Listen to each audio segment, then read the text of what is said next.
Did you know that just 1% of the world's population controls over 50% of its wealth?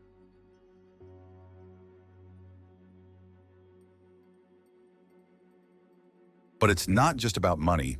This tiny elite controls governments, media, and even the way we think. What if I told you that your world isn't run by politicians or leaders, but by a handful of billionaires pulling the strings behind the scenes? Stick around because this is the truth they don't want you to know. We live in a world of extreme inequality. While billions struggle to make ends meet, small individuals have more wealth than they could spend in 1,000 lifetimes. It's not just about luxury yachts and private jets. The wealthiest 1% control the systems that shape our lives, our economies, governments, and even thoughts.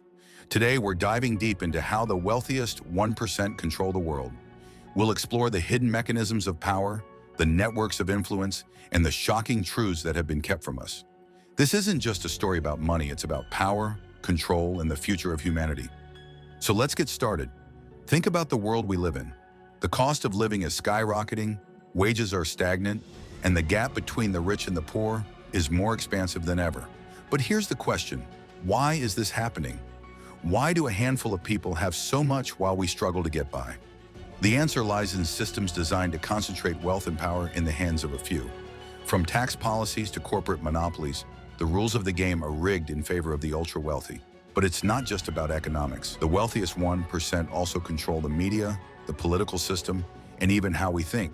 So how do they do it? And more importantly, how can we break free from their control? That's what we're about to uncover. The wealth gap is one of the most glaring issues of our time. It's the elephant in the room that no one wants to talk about. Yet it affects every aspect of our lives, from our jobs to the homes we live in, to the future we're building for our children. But how did we get here? How did a small group of people control so much of the world's wealth while the rest of us struggle to keep up? The answer isn't simple, but rooted in decades of policies, systems, and decisions designed to favor the rich. Let's break it down. To understand the wealth gap, we need to go back to the 1970s and 1980s, when a new economic ideology began: neoliberalism. Neoliberalism is the idea that markets should be free from government intervention, taxes should be low, and corporations should be free to operate without regulation.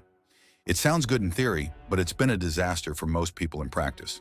Politicians like Ronald Reagan in the United States and Margaret Thatcher in the UK were some of the biggest proponents of neoliberalism. They pushed for policies like tax cuts for the wealthy, deregulation of industries, and privatizing public services. The idea was that if you let the rich keep more of their money, they'll invest it in the economy, creating jobs and prosperity for everyone. But that's not what happened. Instead, the rich got richer while everyone else got left behind. One key policy of neoliberalism was tax cuts for the wealthy. By reducing taxes on the rich, they'll have more money to invest in businesses, creating jobs and boosting the economy. But here's the problem: it didn't work. Instead of investing in the economy, the wealthy used their tax cuts to buy back their company's stock, inflating their wealth while doing nothing for the average worker. In the United States, for example, the top marginal tax rate in the 1950s was over 90%. Today, it's around 37%. And that's just the official rate.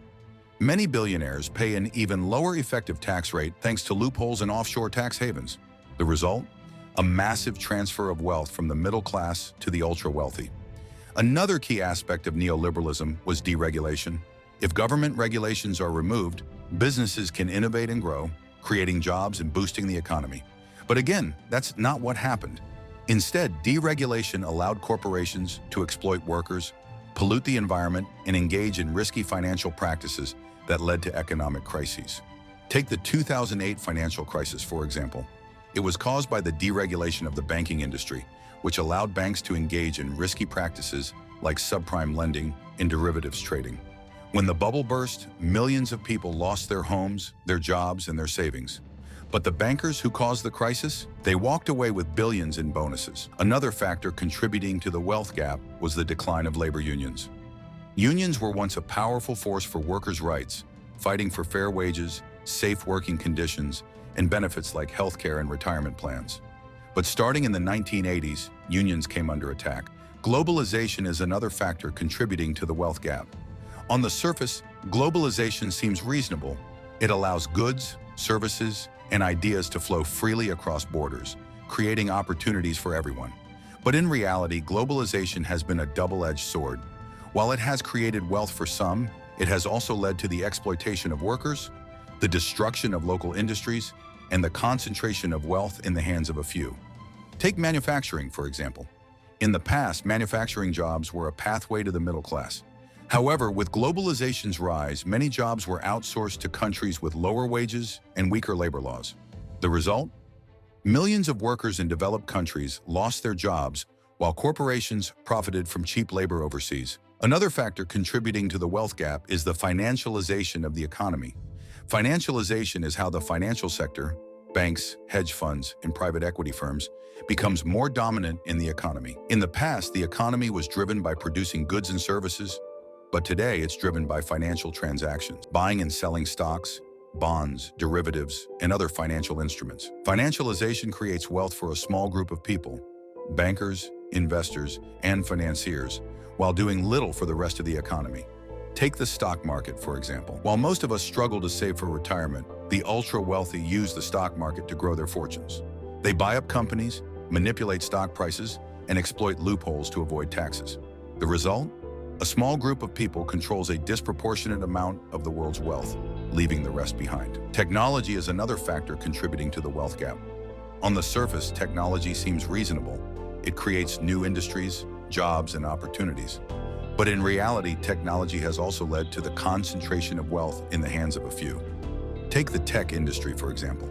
Companies like Amazon, Google, and Facebook have become the world's most powerful corporations, controlling vast amounts of data, infrastructure, and influence. The wealth gap isn't just an economic issue, it's a social issue. It affects everything from our health to our education to our democracy. Take health, for example. Studies have shown that people in countries with higher levels of inequality have worse health outcomes, including lower life expectancy and higher rates of chronic diseases. Then there's education. In countries with high levels of inequality, access to quality education is often limited to the wealthy, while everyone else is left with underfunded schools and limited opportunities.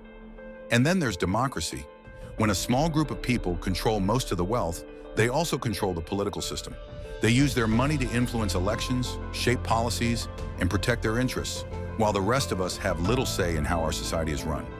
So what can we do about the wealth gap? The first step is to recognize that it's not a natural phenomenon. It's the result of policies and systems designed to favor the rich. The second step is to demand change. We need policies that promote fairness, equality, and opportunity for everyone.